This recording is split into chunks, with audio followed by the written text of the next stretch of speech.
आदि गुरु कृपा ही केवलम, गुरु कृपा ही केवलम, गुरु कृपा ही केवलम।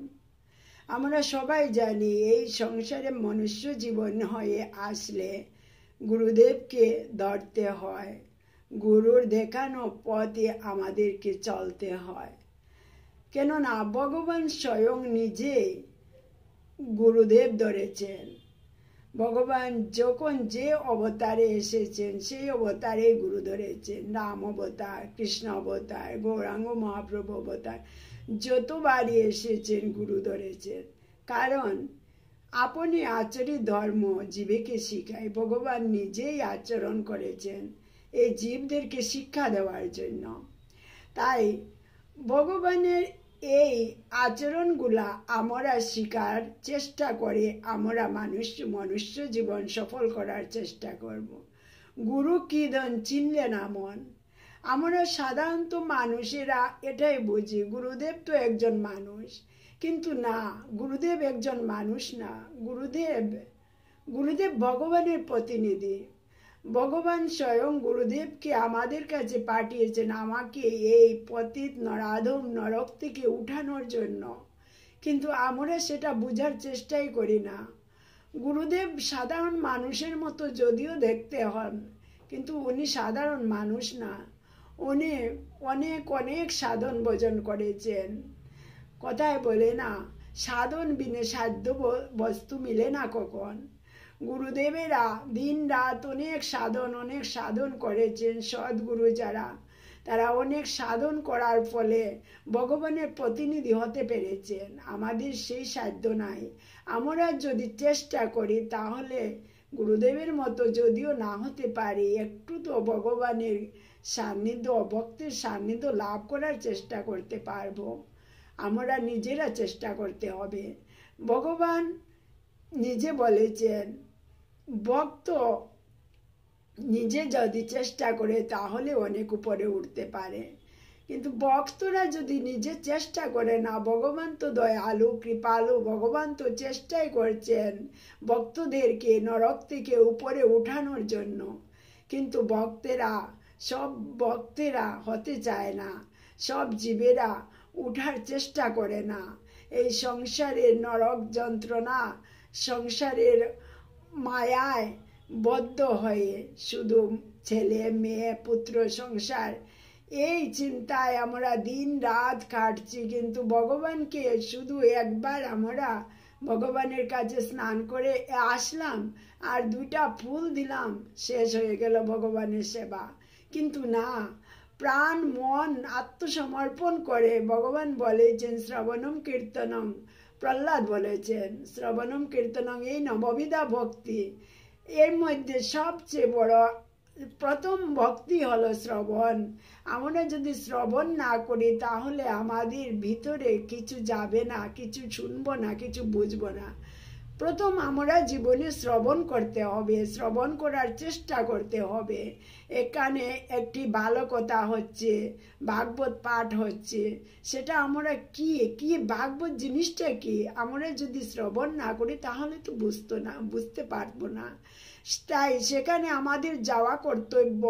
সেখানে কি আলোচনা হচ্ছে, ভগবান কে, আমরা কোথা থেকে এসেছি, কেন এসেছি, কি জন্য এসেছি, এই মনুষ্য জীবনে কেন এলাম, কিভাবে বা এলাম, এই ধরনের যে মনের মধ্যে প্রশ্ন আসতো না, এই ভাগবত পাঠ বা ভালো কথা সাধুর সঙ্গ না করলে আমরা সেই জ্ঞানটা পাবো না। তাই আমরা সবসময় সাধু সঙ্গ করার চেষ্টা করব। অথার্থ ব্রহ্ম জিজ্ঞাসা, মনের মধ্যে এই জিজ্ঞাসাটা আসতে হবে। মনের মধ্যে যদি এই জিজ্ঞাসাটা আসে না, আমরা কে, আমি কোথা থেকে এলাম, কেন বা এলাম, ভগবান কে, ভগবান কেন আমাদেরকে এখানে পাঠিয়েছেন, কি জন্য পাঠিয়েছেন। আমরা মনুষ্য হয়ে এসেছি, ভগবান এত দয়ালু এত কৃপালু, আমাদেরকে এত কৃপা করেছেন। তাহলে ভগবানকে আমরা একটু জানার চেষ্টা করি।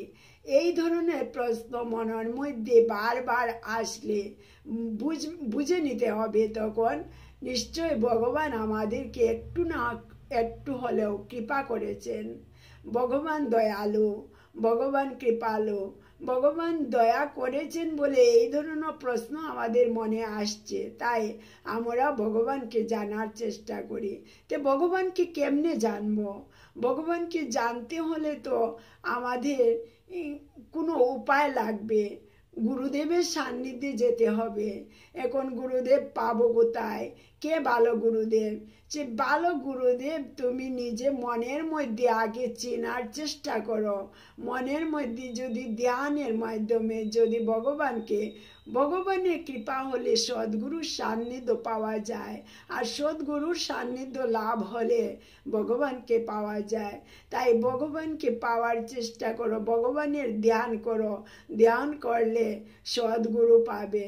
সদ্গুরু জীবনে আসার পর তোমার জীবন, এই মনুষ্য জীবন এখন যেভাবে আছে তখন সম্পূর্ণ পরিবর্তন হয়ে যাবে। যদি সদ্গুরুর উপদেশগুলা মেনে মাথায় হৃদয়ে বেঁধে সদ্গুরুর সব কথা মন্ত্রের মতো যদি হৃদয়ঙ্গম করে এগিয়ে যেতে পারো, তাহলে জীবন অনায়াসে পরিবর্তন হয়ে যাবে। এই মনুষ্য জীবন সার্থক হয়ে যাবে। তাই আমরা যদি চেষ্টা করি তাহলে আমরা নিজের জীবনকে সার্থক করে তুলতে পারবো। কেন পারবো না? একবার চেষ্টা করে দেখি না। এই সাধুগুরু বৈষ্ণবেরাও তো একজন মায়ের ঘরেই জন্ম নিয়েছেন। তাহলে আমরাও তো মায়ের ঘরে জন্ম নিয়েছি, কিন্তু সাধুগুরু বৈষ্ণবেরা তো নিজের চেষ্টায় সাধন দিবানিশি সাধন করেছেন। এই সাধনার বলে তারা সদ্গুরু হতে পেরেছেন। তাই আমরাও যদি সাধনা করি, সদ্গুরুর উপদেশ মেনে উপরে উঠার চেষ্টা করি, তাহলে আমরা গুরুদেব না হলেও তো গুরুদেবের সান্নিধ্য লাভ করতে পারবো। এই মনের আশা নিয়ে আমরা সদ্গুরুর চরণ হৃদয়ঙ্গম করে, হৃদয়ে ধারণ করে আমরা একবার এগিয়ে যাওয়ার চেষ্টা করে দেখি না, ভগবান আমাদেরকে কৃপা করেন কিনা। কৃপা করবেন না কেন? ভগবান এত দয়ালু, এত কৃপালু। ভগবান তো চানই ভক্ত তোমরা উপরে উঠো, আমি তোমাদের সাথে আছি। কিন্তু আমরা এত অদম, এত পাপী, আমরা একবার ভগবানের কাছে গেলেও মন প্রাণ তো ভগবানের কাছে দিতে পারি না, আত্মসমর্পণ করতে পারি না। নিজের ছেলে মেয়ে সংসার বিষয়ে বাসনার চিন্তায় সদা ব্যস্ত থাকি। কিন্তু আমার প্রাণনাথ প্রতিটা মুহূর্তে যে আমাদেরকে দয়া করছেন, প্রতিটা মুহূর্তে আমাদের সঙ্গে আছেন। প্রভু যদি আমাদের সঙ্গে না থাকতেন তাহলে আমরা এই নিঃশ্বাসই বানিতাম কিভাবে? আলো, বাতাস, জল এই ভগবান তো আমাদেরকে দিয়েছেন, আমাদেরকে এই সংসারে পাঠিয়েছেন। পাঠানোর আগেই সব কিছু দিয়ে দিয়েছেন। আমরা কিভাবে খাবো, কিভাবে বাঁচবো, কিন্তু আমরা একবারও ভগবানের চিন্তাটা করি না।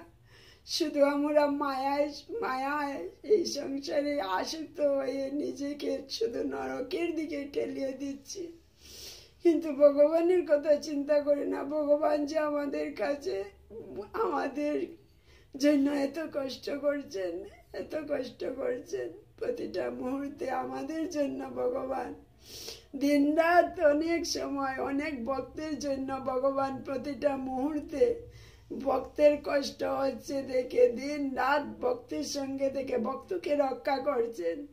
কিন্তু আমরা বুঝতে পারি না, বুঝার চেষ্টা করি না, সেই জ্ঞান আমাদের নেই। তাহলে কেমনে আমরা বুঝবো? একবার বুঝার চেষ্টা করি না ভগবান যে কত দয়ালু, দিন রাত ভক্তদেরকে রক্ষা করছেন। তাহলে আমরাও যদি একটু ভগবানের চিন্তা করি, ভগবান হয়তো আমাদেরকেও কৃপা করবেন। এসো আমরা সবাই মিলে ভগবানের একটু গান কীর্তন করি। রাধে রাধে গোবিন্দ গোবিন্দ রাধে, রাধে রাধে গোবিন্দ গোবিন্দ রাধে, রাধে রাধে গোবিন্দ গোবিন্দ রাধে, রাধে রাধে গোবিন্দ গোবিন্দ রাধে। রাধে রাধে গোবিন্দ গোবিন্দ রাধে। আমরা প্রতিদিন যদি এভাবে একটু একটু করে ঠাকুরের নাম করি, সকালে না পারি, দুপুরে না পারি, সন্ধ্যায় যদি একটু 5টা মিনিট 10টা মিনিট করে যদি ঠাকুরের নাম প্রাণ ভরে কায় মনোবাক্যে যদি হৃদয়ে ধারণ করে, প্রভু 2 চরণ যুগল চরণ যদি হৃদয়ঙ্গম করে যদি প্রাণ ভরে প্রভুকে আমরা ডাকি, কেন প্রভু আমাদেরকে সাড়া দিবেন না? নিশ্চয়ই দিবেন। তাই সব মিলে একবার প্রভুর ধ্যান করো, প্রভুর রূপ দর্শন করে, নয়নে রূপ দর্শন করো আর মুখে কৃষ্ণ কৃষ্ণ বলো।